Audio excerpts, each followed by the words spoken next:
Y para analizar este tema ya está con nosotros el doctor en Economía y exministro de Salud, Alejandro Gaviria. Doctor, gracias por estar con nosotros. Lo primero que querría saber es, dado que finalmente esta reforma de salud que proponía Petro ha sido archivada en el Senado y que el gobierno también ha intervenido algunas EPS, ¿las finanzas de estas EPS estaban comprometidas o en realidad es la manera que encuentra el gobierno de tratar de avanzar con su reforma de salud frustrada en el Congreso? Muchas gracias por la invitación. Yo quisiera dar un poco de contexto. El debate sobre la reforma a la salud propuesta por el presidente Petro ha sido el debate políticamente o el debate más intenso políticamente en las últimas décadas en Colombia. Ese debate llegó a un final con el hundimiento de la reforma en el Senado.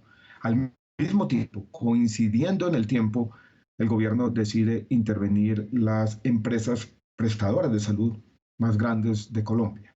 Es difícil no ver una coincidencia entre una cosa y la otra. Hay problemas financieros, es verdad, pero problemas financieros que se han presentado de manera similar en el pasado, que han sido manejables, y parece haber una intención por parte del gobierno de utilizar estas intervenciones de empresas privadas y de naturaleza mixta para implementar la reforma a la salud que no fue aprobada por el Senado de Colombia. ¿De cuánta plata estamos hablando en estos supuestos problemas financieros de estas EPS? ¿Cuál es la magnitud del dinero en el cual se está hablando cuando Colombia debate qué hacer con su sistema de salud?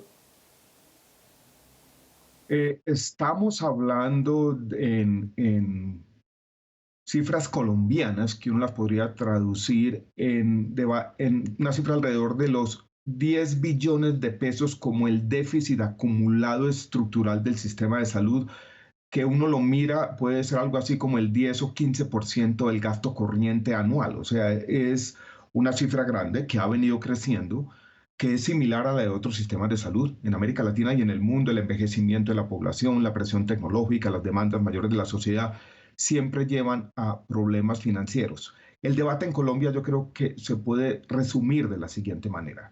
El gobierno argumenta de que estas empresas, muchas de ellas privadas, han desviado recursos hacia otros propósitos.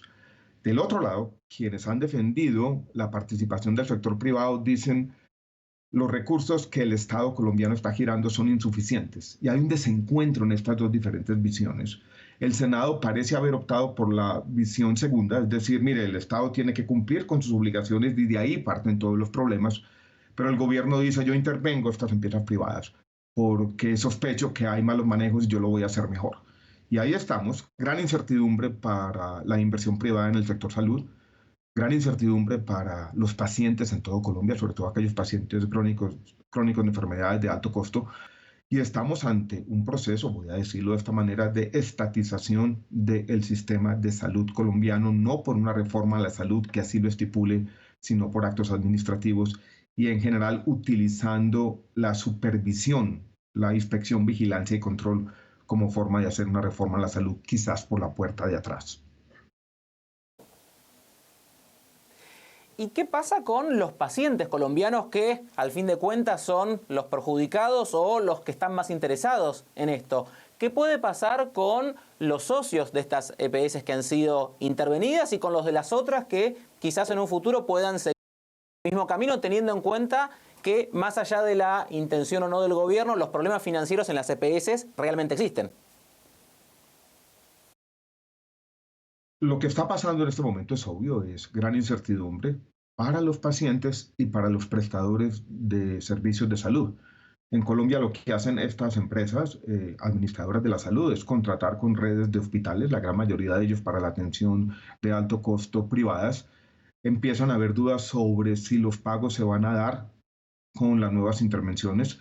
Lo que ha ocurrido en el pasado cuando se hacen intervenciones de empresas tan grandes es que comienza a darse de manera paulatina, no súbita, pero sí de manera paulatina, un deterioro en las condiciones de atención en salud. Lo que está ocurriendo y que es inédito es que la Superintendencia de Salud en Colombia básicamente se va a quedar con la administración de la totalidad del sistema de salud. Y la pregunta en este momento que gravita en el sistema y en todos los colombianos es, ¿tendrá las capacidades la Superintendencia de Salud en Colombia de hacer eso?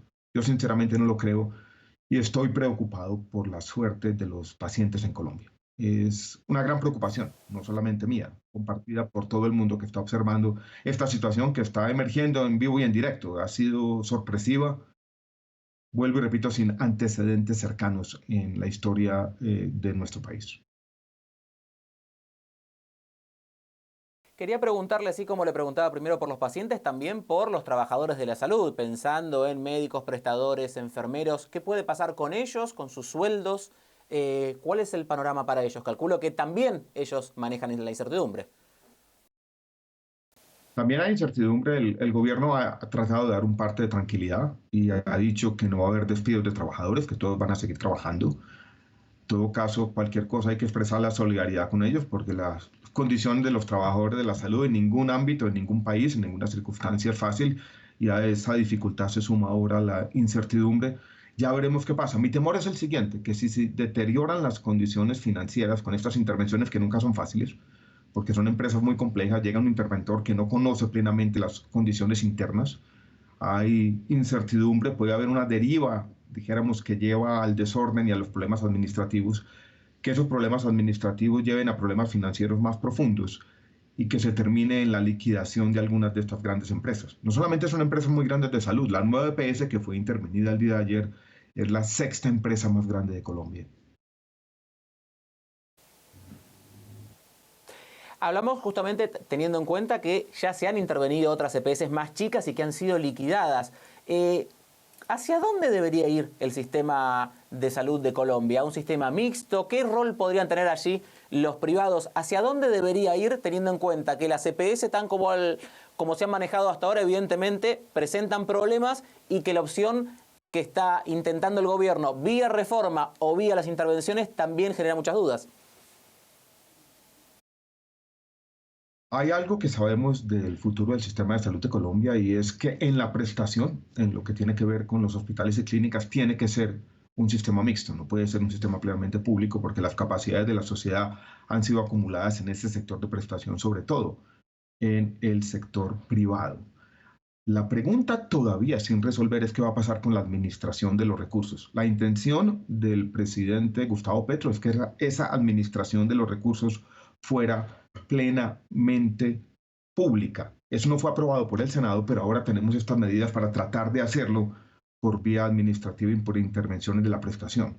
Todavía no sabemos si va a prevalecer la idea del gobierno de estatizar la administración de los recursos o si alguna idea de lo que era un sistema mixto con una administración de los recursos que podría ser privada va a sobrevivir en Colombia. Hace parte de la incertidumbre en este momento.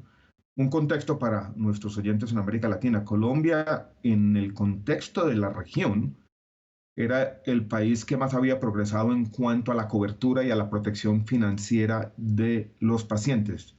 Tiene uno de los gastos de bolsillo como porcentaje del gasto en salud más bajo de América Latina. Era un progreso social evidente, quizás el más grande de nuestro país en los últimos 30 años. Y la preocupación que yo tengo es que eso está en riesgo. Podría pasar un proceso similar al que ocurrió, por ejemplo, con el Seguro Popular en México, que no dio buenos resultados. Doctor Alejandro Gaviria, le agradezco por haber estado con nosotros y lo comprometo, si le parece, dentro de un par de semanas para que volvamos a hablar del tema y analicemos cómo ha transcurrido estas intervenciones y qué es lo que ha pasado y qué ha pasado con esta incertidumbre de la cual estamos hablando. Le agradezco por haber estado con nosotros. Era el doctor Alejandro Gaviria, exministro de Salud y Educación de Colombia, que ha estado con nosotros aquí en vivo desde Bogotá. Gracias. Un abrazo, gracias.